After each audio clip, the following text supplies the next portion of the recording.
Sigo conversando con Loretta Tellería acerca de antiimperialismo, la hegemonía territorial, la dominación y control de los gringos sobre nosotros, que ya los dejamos menos, cada vez menos, y creo que ya casi nada en términos de funcionamiento del sistema político del país.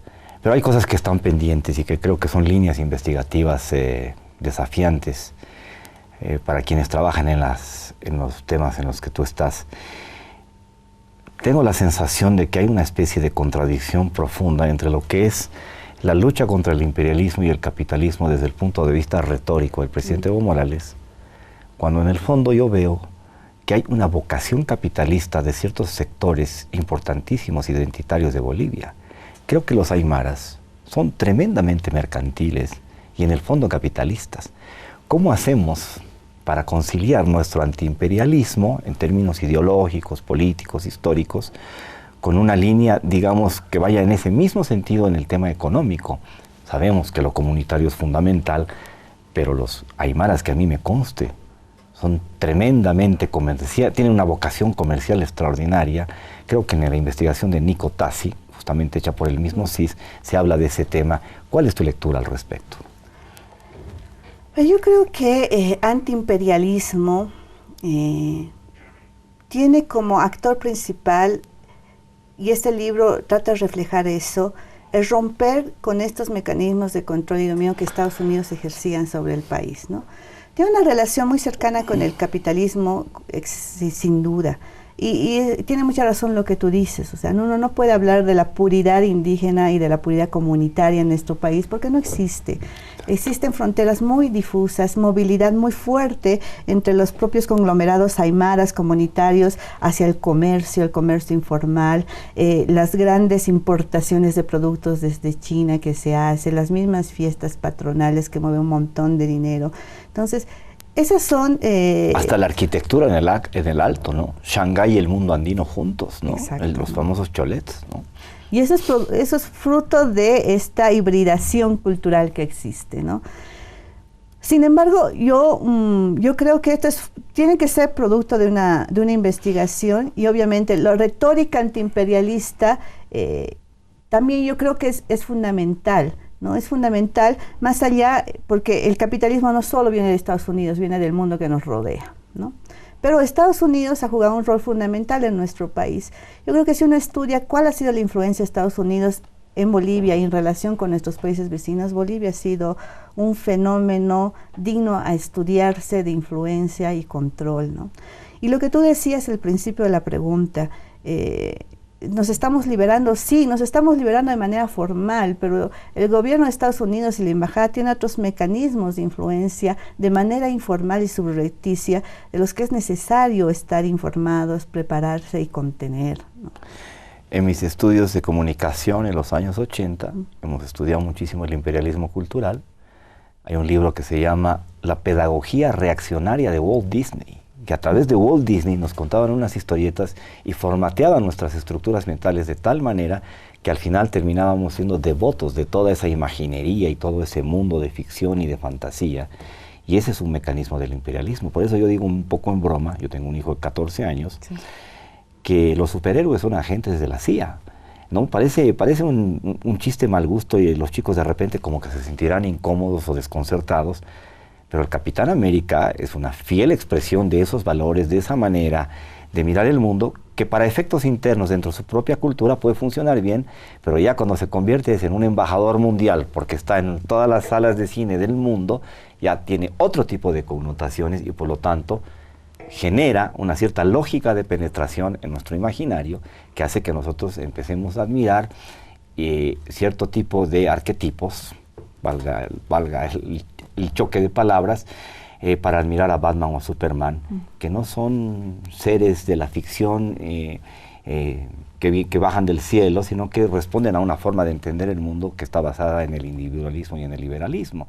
Y ese es un discurso profundamente norteamericano y de vocación imperial. ¿Cómo lees todo esta cosa, este asedio cultural que es tan grande, con el que nos divertimos todas las clases medias de América Latina, los fines de semana en los multicines?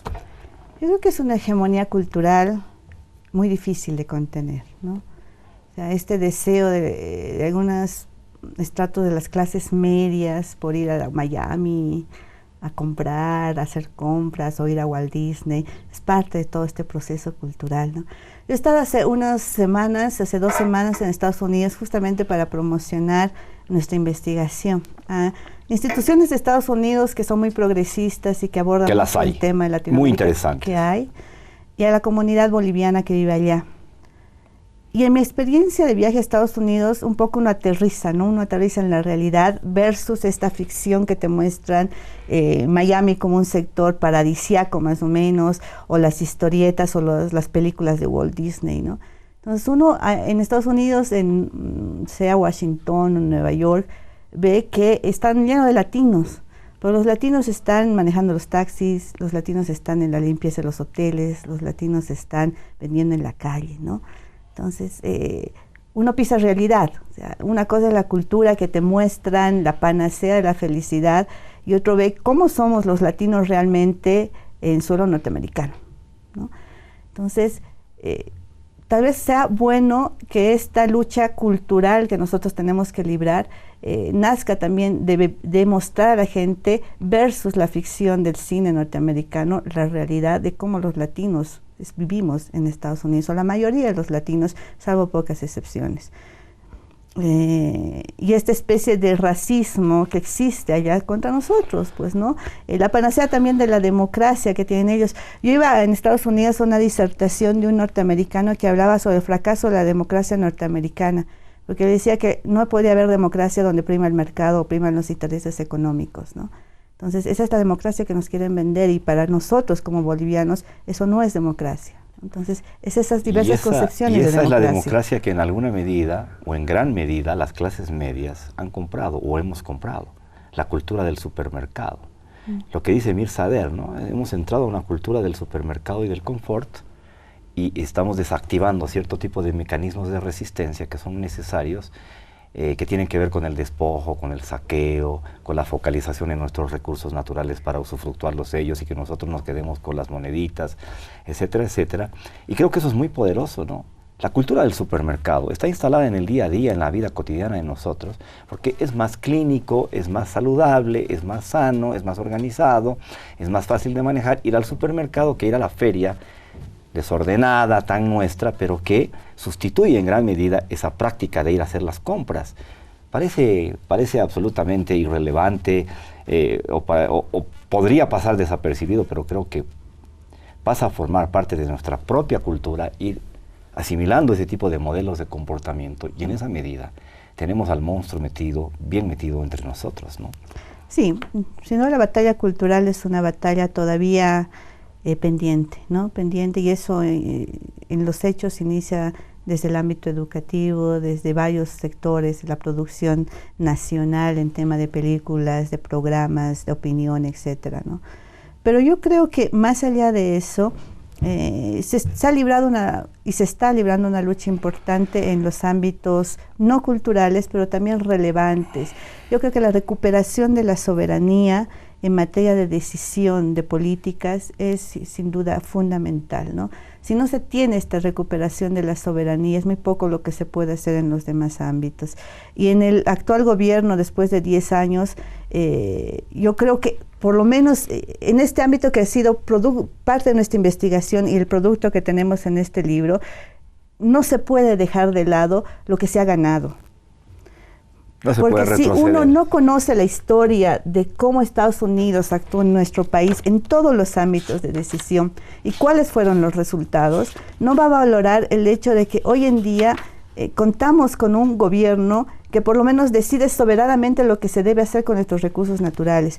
Me preguntaban, ¿pero qué pasa con el extractivismo, la extracción de recursos naturales no renovables, etcétera, ¿no? El manejo de la naturaleza? Eso tiene que ser parte de nuestra discusión, pero de nuestra discusión soberana como pueblo. No necesitamos que agentes externos vengan a decir qué hacer con nuestros parques naturales, cómo defenderlos y al mismo tiempo cómo explotarlos, ¿no? Entonces, todos los temas que pueden ser producto de de conflicto en nuestro país, en diversos temas, tienen que ser resueltos por nosotros mismos. Y el haber ganado la soberanía de decisión entre gobierno, movimientos sociales que apoyan al gobierno, etcétera, nos da una ganancia fundamental y sine qua non en cuanto a nuestra historia pasada, ¿no? Entonces, yo creo que eso es lo que trata de reflejar el libro. Lo que pasó antes en las relaciones Bolivia-Estados Unidos, en todas las materias política, económica, social, hay muchas otras que no están investigadas, y lo que pasa actualmente. Y cómo Estados Unidos ha respondido ante estas propuestas de soberanía estatal, ¿no? En el ámbito económico nos alejó de la TPDA, nos sacó de la cuenta del milenio, nos redujo drásticamente su cooperación. En el ámbito político, USAID vino ya no a cooperar en el ámbito económico como hacía en el neoliberalismo, sino a apoyar a oposiciones, núcleos opositores en temas políticos, de autonomía. Y en el ámbito de seguridad, lo que se mencionaba, la desertificación, ¿no? Entonces, hay otros mecanismos que Estados Unidos está empleando, no solo en Bolivia, en otros países. Estamos el caso de Brasil, Ecuador, Venezuela, que es el caso más duro que se está viviendo últimamente. Pero tenemos que estar nosotros conscientes de que estos mecanismos existen y de que todavía la lucha no está librada, ¿no? El gran temor es que frente a un cambio de gobierno, Estados Unidos venga todavía a implementar una embajada que domine la política de nuestro país, y eso va a ser realmente desastroso en la construcción de nuestra soberanía histórica. Para que una investigación tan valiosa como esta, tan útil, tan necesaria, para poner los puntos sobre las íes, desde el punto de vista histórico, económico, político, de seguridad nacional, de soberanía, de autodeterminación, para que una investigación como esta, Loretta, ¿qué hacemos para que llegue a los más jóvenes? La historia en los colegios, en las escuelas, está mal contada. Seguimos leyendo a los esposos Mesa Gisbert y a Carlos Mesa. No leemos estas investigaciones nuevas, estos nuevos enfoques que en este último decenio, en esta última década, nos están permitiendo encontrar una nueva narrativa sobre Bolivia, pero que está reducida a ámbitos estrictamente investigativos, intelectuales, académicos, y no trasciende, y esa siempre ha sido mi angustia, mi preocupación, y se lo he planteado al vicepresidente varias veces en varias entrevistas que le he hecho. ¿Cómo hacemos para que esto se masifique? Yo no digo que mañana todos seamos antiimperialistas desde los 8 años de edad y salgamos con nuestras banderitas y a quemar al tío Sam en la Plaza Murillo, no se trata de eso, pero sí que los chicos y las chicas del mundo rural, de las ciudades, en los colegios privados y en los públicos, tengan acceso a esta información. ¿Cómo construimos? Ese es un desafío. No me vas a contestar en 2 minutos esto, pero ¿qué líneas hay que pensar para construir una nueva currícula en que estos temas pasen a formar parte de la comprensión, del aprendizaje de nuestra historia, para saber quiénes somos y por qué queremos ser libres como queremos ser?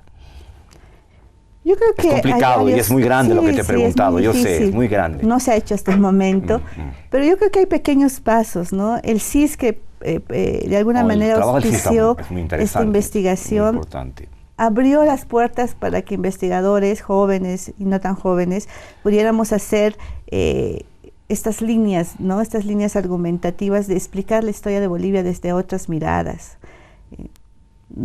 Lo que uno se cuestiona es por qué los libros de historia en Bolivia no te muestran en su real magnitud la influencia de Estados Unidos en nuestra historia, ¿no? Y cómo las élites las medias verdades son peores que las mentiras. Exacto. Entonces, lo que no se dice también es un gran error. El libro, primero, no se quiso regalar como antes se hacía, porque si se regala llega a muchas menos personas, ¿no? Por lo tanto, el costo es simbólico un poco para que pueda llegar a la mayor cantidad de personas. Se está tratando de ir a todas las ferias del libro que hay en el país para difundirlo. Yo creo que se va a sacar pronto la versión digital para que también tenga una difusión más grande en todo el país. Pero sin duda también se tiene que ir desde la parte educativa, desde los niños, ¿no? Yo te cuento, yo tengo un niño de 11 años y me decía, mami, lo que pasa es que mis compañeros no entienden bien el gobierno de Evo Morales porque es el único que conocen. Y claro, tiene 11 años, no tienen elementos comparativos. Entonces uno se pone a reflexionar, si uno no conoce la historia, muy poco puedes evaluar lo que estás viviendo en la actualidad, ¿no? Y en este tema es importante conocer la historia, porque la historia te va a revelar cuán cipayos, como decías, fueron nuestros gobiernos para arrodillarse ante las políticas de Estados Unidos a recibir limosnas, ¿no? A detrimento de todo lo que pasaba en nuestro país en el ámbito económico, político, social.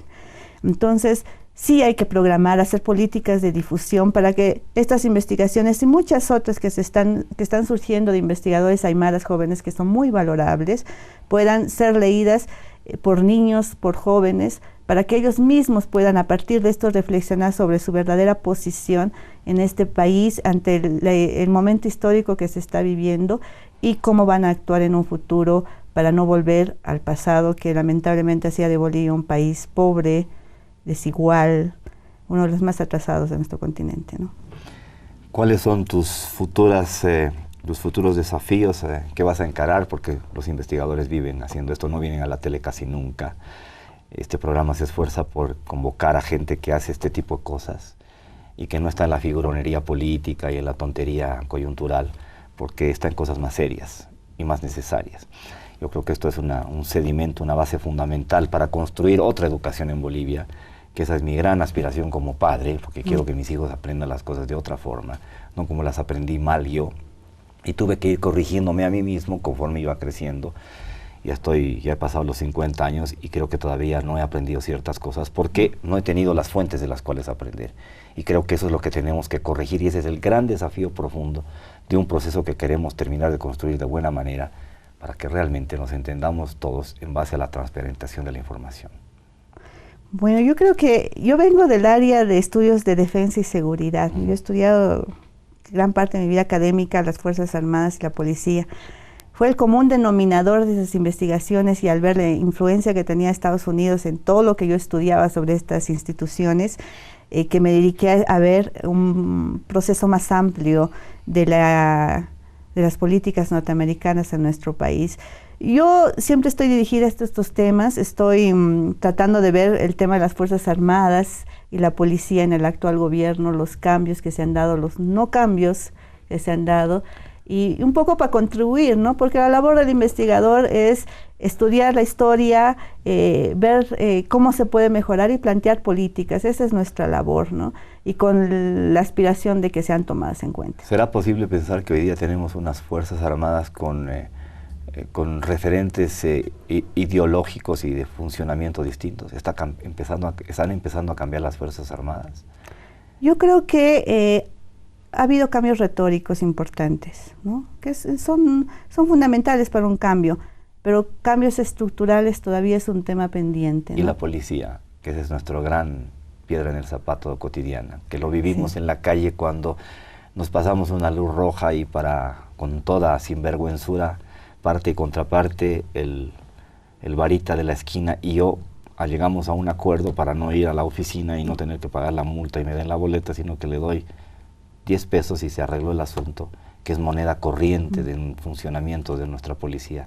¿Qué dices al respecto? Yo creo que también es un tema pendiente. La reforma de la policía... No es un tema de personas, es un tema de estructura. Es un tema de reforma institucional, ¿no? Que implica la reforma del sistema penal, incluir a justicia y sistema penitenciario. Es algo pendiente y es algo que yo creo que estamos en un momento histórico que se lo puede realizar y que ojalá se lo pueda hacer en el menor tiempo posible, porque si no, las instituciones que no se reforman y están en crisis se autodestruyen.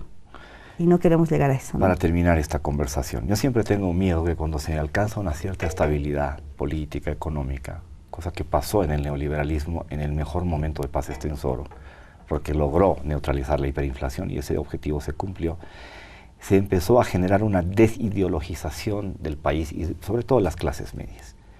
Había una verdad única, había una sola receta, había que ir por aquí y opciones alternativas estaban prácticamente descartadas y en esa medida nos desactivamos hasta que aparecen las guerras del agua, del gas y otra vez ese sentimiento de saqueo y de despojo que toca lo más profundo de nuestra identidad histórica, de nuestros orígenes, de nuestro derrotero, hace que los salteños empiecen a movilizar y articular una cosa que fue extraordinaria y que genera la caída de Sánchez de Lozada. ¿Qué hacemos para en tiempos de confort económico, de estabilidad, con las variables macroeconómicas bien controladas, bien manejadas, no volvamos a vivir una desideologización tan peligrosa que justamente es un arma perfecta para que el imperialismo vuelva a intentar penetrarnos de las maneras en que lo hace, a través de lo que está haciendo ahora con los golpes suaves, la guerra de cuarta generación, que son mecanismos nuevos, utilizando los medios, utilizando las redes sociales. Yo creo que hay que fomentar el espíritu crítico, ¿no? No el espíritu complaciente, el espíritu crítico de ver las noticias, ver la información, ver hasta las políticas que hace el gobierno de manera crítica, pero también con conocimiento, ¿no? De conocer la historia, como decíamos, y de evaluar cómo nos está yendo ahora respecto al pasado. Es parte también de una política muy grande, que es la política educativa, es la política, la revolución cultural que todavía se tiene que profundizar mucho más, para que no nos pase como está pasando en Brasil, ¿no? Salieron millones de personas de la pobreza y tenemos clases medias hoy en día más capitalistas que antes, ¿no? Entonces... Y con un sistema político devastado por la corrupción. Exacto, ¿no? Que no nos pase, eso queremos todos, y para eso tenemos que implementar todas estas políticas y redes de conocimiento que nos hagan tener un espíritu crítico e ideologizado, ¿no?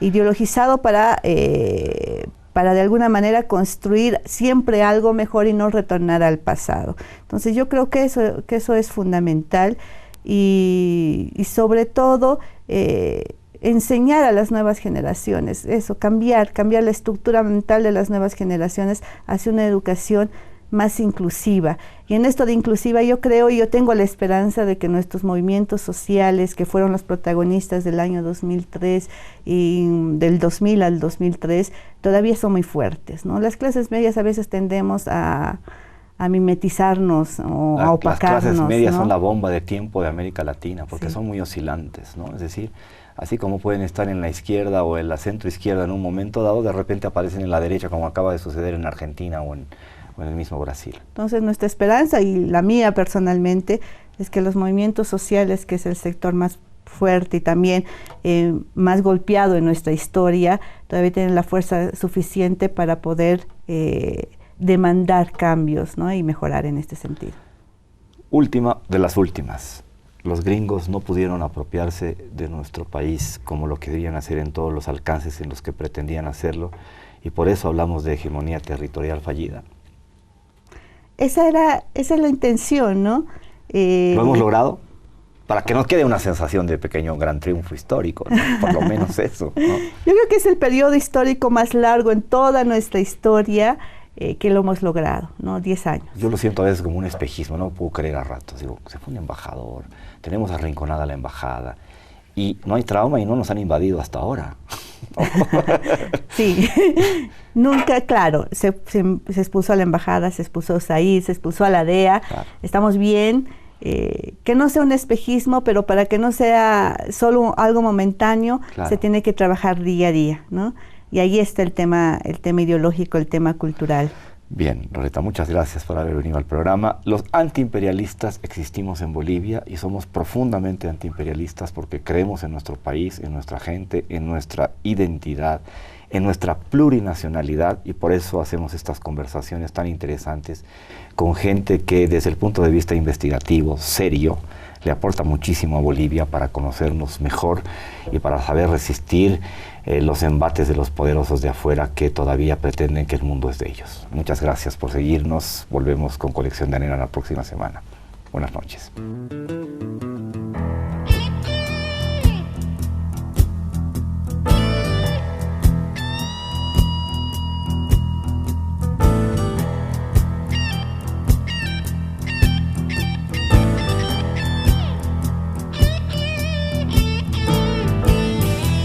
Mirada fresca, chorreando en la cara, y la alegría empapada en la piel.